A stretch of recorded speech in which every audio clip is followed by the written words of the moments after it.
Hallelujah, praise the lord. మన ప్రభు అయిన యేసుక్రీస్తు నామం పేరట మీకు అందరికీ వందనములు. మరి ఒకసారి ప్రభు తన చిత్తము చొప్పున మీతో మీతో తన వాక్యాన్ని పంచుకుంటానికి దేవుడు నాకు కృప చూపుచున్న తన ప్రేమను బట్టి దేవునికి కృతజ్ఞత స్తుతులు చెల్లించుకుంటున్నాను. రండి మనం ప్రార్థించుకుని దేవుని వాక్యం ధ్యానిద్దాం.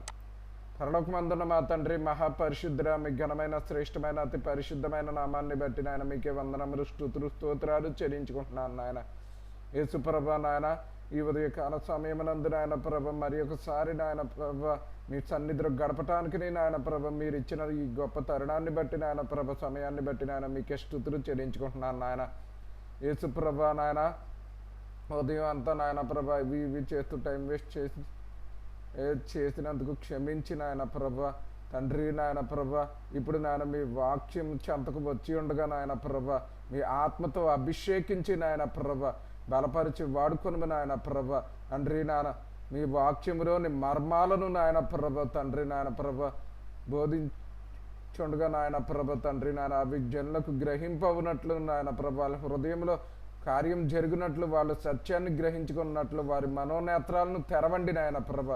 వారితో మాట్లాడండి నాయన ప్రభ. యోగ్యుని నన్ను నాయన ప్రభ మీ ఆత్మతో నింపి బలపరిచి వాడుకున్నాను నాయన ప్రభ తండ్రి. నా నోటికి మీరు బోరయ్యుండి నాయన మీ జనులతో మీరే మాట్లాడండి నాయన ప్రభ. మీ సహాయం నాకు అందించమని మీ పరిశుద్ధాత్మ చేత నన్ను నింపి నాయన ప్రభ మీ జయములు నాకు దయచేయమని యేసు నామమున ప్రార్థిస్తున్నాం తండ్రి, ఆమేన్. ప్రియులారా, ఇది నేను మీతో ఈరోజు చర్చించాలనుకున్న అంశం ఏంటంటే భాషలు అనేవి ఎన్ని రకాలు ఉన్నాయి ఏంటనేది దాని గురించి నేను మీతో చర్చించాలనుకుంటున్నాను. కనుక ఆ భాషలు మొత్తం 3 రకాలు ఏంటంటే మనుషుల భాషలు, దేవదూతల భాషలు, అలాగే దేవుని భాష కూడా ఒకటి ఉంటుంది. అది దేవదూతలకు కానీ మనుషులకు కానీ ఎవరికి అర్థం కాదు. మనం దానియేలు గ్రంథంలో మనం చూస్తాం కదా, దానియేలు గ్రంథం 5వ అధ్యాయంలో బెల్షస్సరు త్రాగి మత్తుడై ఉన్నప్పుడు దేవుని చేవ్రాత వచ్చి ఏదో రాస్తే అది దేవుని చేవ్రాత. అందుకు ఉదాహరించేటువంటి వచనాలు మీ ముందు పెడుతున్నాను చూడండి. దానియేలు గ్రంథం 5వ అధ్యాయం 23వ వచనం చూడండి.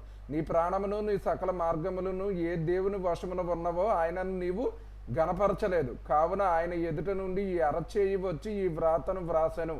చూసారా, దేవదూతల భాషలు ఉన్నాయి, దేవుని భాష ఉన్నది, అలాగే మనుషుల భాషలు ఉన్నాయి కదా. ఇలా 3 భాషలు ఉన్నాయి. అందుట్లో పౌలు వీటి గురించి వివరిస్తూ 14వ అధ్యాయంలో చెప్పాడు కదా, భాషలు మాట్లాడేవాడు తనకు తానే క్షేమాభివృద్ధి కలుగు చేసుకుంటున్నాడు. మనుషుడు అవడు గ్రహింపడు, కానీ వాడు ఆత్మ వలన మర్మాలు చెప్తున్నాడు.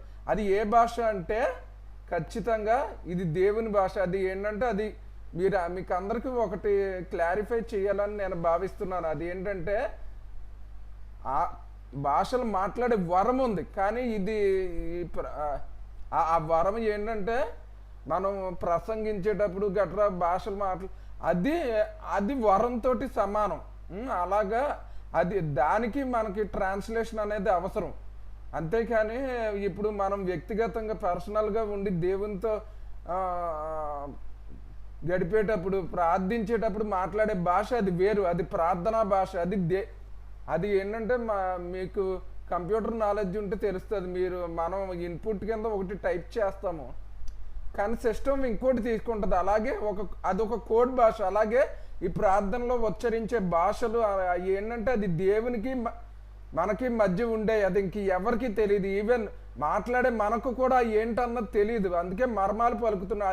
ఆ మర్మం ఏంటో ఆ పలికే మనిషికి కూడా తెలియదు. అది కేవలం దేవునికి మాత్రమే తెలుస్తుంది. అందుకే పౌలు చెప్పాడు అతడు క్షేమాభివృద్ధి పొందుకున్నాడు అని. ఎందుకంటే మనం యాకోబు పత్రికలో కూడా మనం చూస్తాం కదా, ఏమని నాలుక అన్నిటికంటే భయంకరమైందని, అది ప్రకృతి చక్రానికి చిచ్చు పెడుతుందని, అది అత్యంత ప్రమాదకరమైందని. అలాగే మనం ఇంకో చోట కూడా చూస్తాం, జీవ మరణములు నాలుక వశమని. ఆ నాలుకను పరిశుద్ధపరచడానికి దేవుడు ఎన్నుకున్నటువంటి ఒక మార్గమే ఈ ప్రార్థనా భాష. దాని ద్వారా ఏంటంటే మన నాలుక పరిశుద్ధపరచబడుతుంది.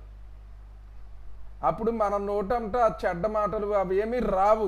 ఆ జీవ మరణాల గురించి అవన్నీ నోటి మీద మనం జయం కలిగి ఉంటాం. ఈ ఈ ఇది ఇది అందరూ అనుకున్నట్టు వరం అయితే కాదు. ఇది దేవుడు తన కృప చొప్పున మనకి ఇచ్చాడు. ఇది వరం మాత్రం కాదు, ఇది దేవుని కృప.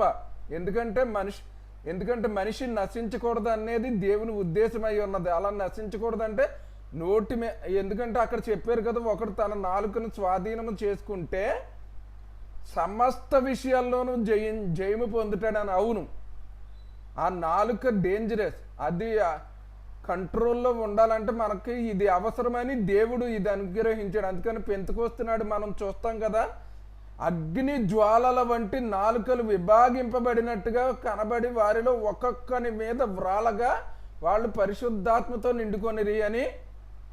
అది మన నాలుకలు అగ్ని జ్వాలల వంటి నాలుకలు పరిశుద్ధపరచబడతాయి అన్నమాట. అంటే భయంకరమైన దుష్టత్వంతో దుష్టత్వంతో నిండి ఉన్నదని మన నాలుక గురించి మన పరిశుద్ధ గ్రంథం చెబుతుంది. అటువంటి ఆ నాలుకను పరిశుద్ధపరచడానికి దేవుడు ఎన్నుకున్నటువంటి ఈ ప్రక్రియ, ఈ ప్రార్థనలో మనం ఉపయోగించే ఈ భాషలు, దీనివలన మనమే క్షేమాభివృద్ధి పొందుకుంటాం. పౌలు కూడా నేను అందరికన్నా ఎక్కువగా భాషల్లో మాట్లాడుతున్నాను. అసలు పేతురు వీళ్ళందరూ కన్నా వెనకాల వచ్చాడు పౌలు, కానీ అందరికన్నా ఎక్కువ సేవ చేసిందే పౌలు. అంతేకాకుండా దేవునితో ముఖాముఖి అనుభవం కలిగి ఉన్నాడు. అందుకని అంత క్విక్గా అతను దేవుని స్వారూప్యం నొందాడు. ఈవెన్ పేతురు తప్పు చేసినప్పుడు అతను హెచ్చరించగలిగాడంటే ఎక్కడి నుండి వచ్చింది? ఈ అన్య భాషల వలనే. కాబట్టి ఎవరు దీన్ని నిర్లక్ష్యం చేయొద్దు. ఇది ప్రతి ఒక్క మనుషుడు కలిగి ఉండాలి. ఆ ప్రార్థన భాష అనేది లేకపోతే దాదాపుగా మనం పరలోకం వెళ్ళలేము. అలాగని నిశ్చయంగా చెప్పలేము. ఒకవేళ మనం నాలుకను స్వాధీనం చేసుకోగలిగితే మనం ఖచ్చితంగా వెళ్తాం. కానీ అది దేవుడు కృప చూపుతాడు. అది ఆ నాలుకను పరిశుద్ధపరచడానికి, నోటి మీద జయముని ఇవ్వటం కొరకు దేవుడు దీన్ని ఏర్పరిచి ఉండగా దీన్ని ఎవరు నెగ్లెక్ట్ చేయకూడదని, ఈ సత్యాన్ని మీరందరూ గ్రహించుకోవాలని ప్రభువు నామం పేరట నేను మీకు విన్నవించుకుంటున్నాను. ప్రభు ఈ మాటలన్నిటినీ దీవించును గాక. ఆమెన్. పరలోకమందున్న మా తండ్రి, మహాపరిశుద్ధుడ, మీ ఘనమైన శ్రేష్టమైన అతి పరిశుద్ధమైన నామాన్ని బట్టి నాయన మీకే వందనములు, స్తుతులు, స్తోత్రాలు చెల్లించుకుంటున్నాను నాయన.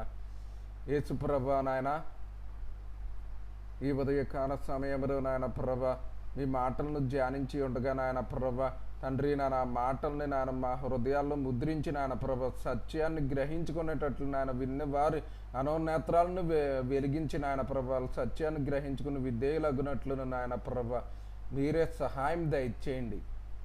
ఆయన ఈ ఉదయకాల సమయంలో నాయన ప్రభా మీ సన్నిధిని మాతో ఉంచి నాయన ప్రభా వినేవారిని నాయన ప్రభా మీరు జ్ఞాపకం ఉంచుకున్న వాళ్ళు నాయన ప్రభా దీని కొరకు అభ్యాసం చేయగలిగినట్లు నాయన, ఈ వాక్యం వాళ్ళు క్రియ చేయగలిగినట్లు నాయన ప్రభా దుష్టుడు కలిగించినటువంటి అంధత్వము నుండి వారిని విడిపించమని నాయన ప్రభా వేడుకుంటున్నాను నాయన. యేసు ప్రభా నాయన మీరే సహాయం చేయండి. ఈ ఉదయకాల సమయంలో నాయన మీ సన్నిధిని మాతో ఉంచమని యేసు నామమున ప్రార్థిస్తున్నాం తండ్రి. ఆమెన్.